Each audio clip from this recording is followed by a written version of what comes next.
ఇగో ఏంటిది రేషన్ బియ్యం చూడండి ఎంత, ఇగో మెత్తటిది రేషన్ బియ్యం గవర్నమెంట్.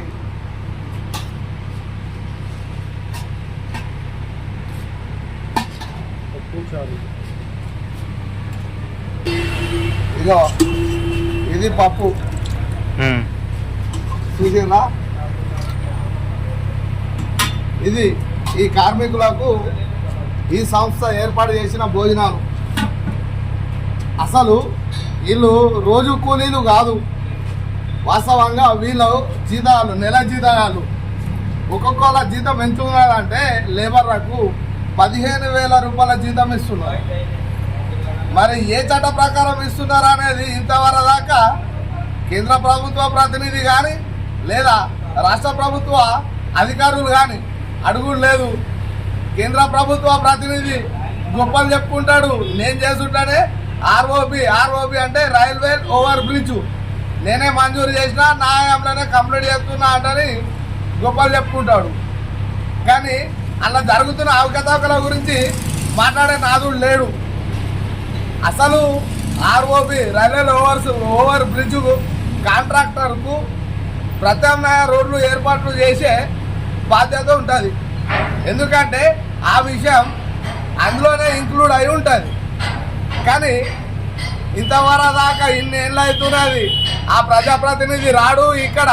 అసలు ఆయన కూడా సపరేట్గా కొన్ని నిధులు మంజూరు చేసిండు. దేనికి?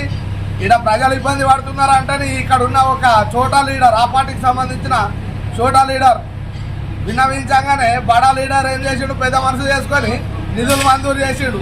అసలు ఆ నిధులు ఎందుకు ఇచ్చిండు? ఈయనతోటి చేసుకున్న కాంట్రాక్టర్ విషయం ఎటుపోయింది? అది లేదు, ఇది లేదు. జరిగిన విషయం ఏంటంటే ఆ నిధులు పోయినా ఈ నిధులు పోయినా ఇంతవరకు దాకా మీరు చూడుర్రి, మొత్తం గేటు పొద్దుకు 10 సార్లు గేటు పడుతుంది. గేటు పడ్డ ప్రతిసారి ఈ రోడ్డు మొత్తం దుమ్ము అవుతుంది. రోడ్డు మీద ఉండాల్సిన దుమ్ము ప్రజల కళ్ళల్లో ఉంటున్నది. అయినా ప్రజలు పడుతున్న అవస్థలను చూసి ప్రజాప్రతినిధులు స్పందిస్తలేరు, అధికారులు అసలు అడుగుతలేరు. అసలు ఎటువైందా మా సర్వీస్ రోడ్ అని ఎవరు అడుగుతలేరు. ఇది పరిస్థితి. ఏది మంచి ఏది చెడ అనేది మీరే నిర్ణయించుకుంటారు కదా. మేము పొద్దున్న లేస్తాం, మేము అది ఇది అని మాట్లాడతారు. ఇప్పుడు దీని మీద మీ స్పందన తెలియజేయండి కొద్దిగా. అంటే ఎవరైనా కానీ మేము కూడా పొద్దున బ్రేక్ఫాస్ట్ చేస్తాం. ఇడ్లీయో వడో దోశో ఉప్మో ఏదో కనీసం ఏది లేదంటే ఉప్మానన్నా పొద్దున బ్రేక్ఫాస్ట్ చేస్తాం. మీకు అలాంటి సౌకర్యం ఏమన్నా ఉందా? అన్నమే వస్తుంది. 9 గంటలకు వాళ్ళు వంట చేసుకొని తీసుకొస్తారు. మళ్ళీ మధ్యాహ్నం 1 గంటకు మళ్ళీ అన్నం వస్తుంది. ఓకే. ఇంకోటి సాయంత్రం 8 గంటల వరకు భోజనం పెడతారు.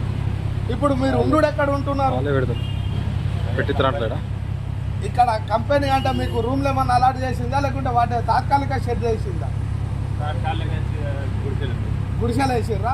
ఆ గుడిసెలలో మీరు ఉండాలి. ఒకవేళ మీకు ఆరోగ్యం బాగాలేకపోతే ఇక్కడ నుంచి మీకు ప్రభుత్వ ఆసుపత్రికే తీసుకెళ్తారా, లేకుంటే ప్రైవేట్ ఆసుపత్రుల చికిత్స చేయిస్తారా?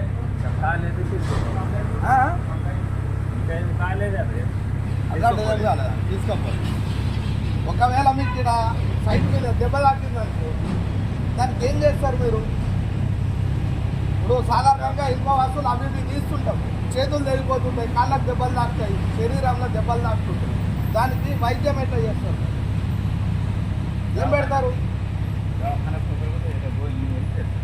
ప్రైవేట్ దవాఖానకు పోతారు. ఈడ మాత్రం మీకు రక్తం ఆగానికి అవి పట్టీలు గిట్టీలు ఏం లేవు.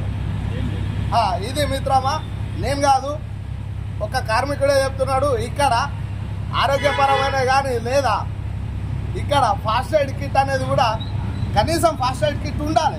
ఇట్లాంటి ప్రమాదకరమైన కార్యక్రమాలు జరుగుతున్నప్పుడు కానీ ఆ ఫాస్ట్ ఎయిడ్ కిట్ కూడా లేదు. ఇది ఎంత దుర్భరమైన పరిస్థితితో ఈ కార్మికులది మీరు ఆలోచించారు.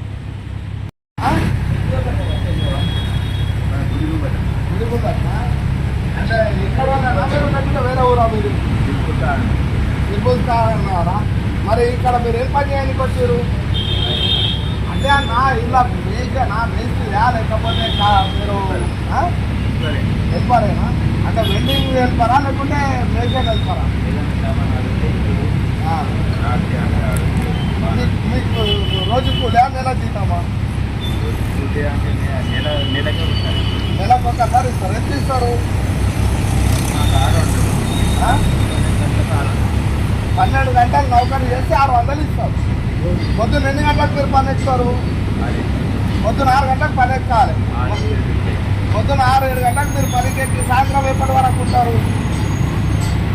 6-6:30 వరకు ఉంటారు. ఇక్కడ ఇది మిత్రులారా, కేంద్ర రాష్ట్ర ప్రభుత్వాలు కార్మిక చట్టాలని ఎన్నో చేసినాయంటని చెప్పుకుంటున్నారు.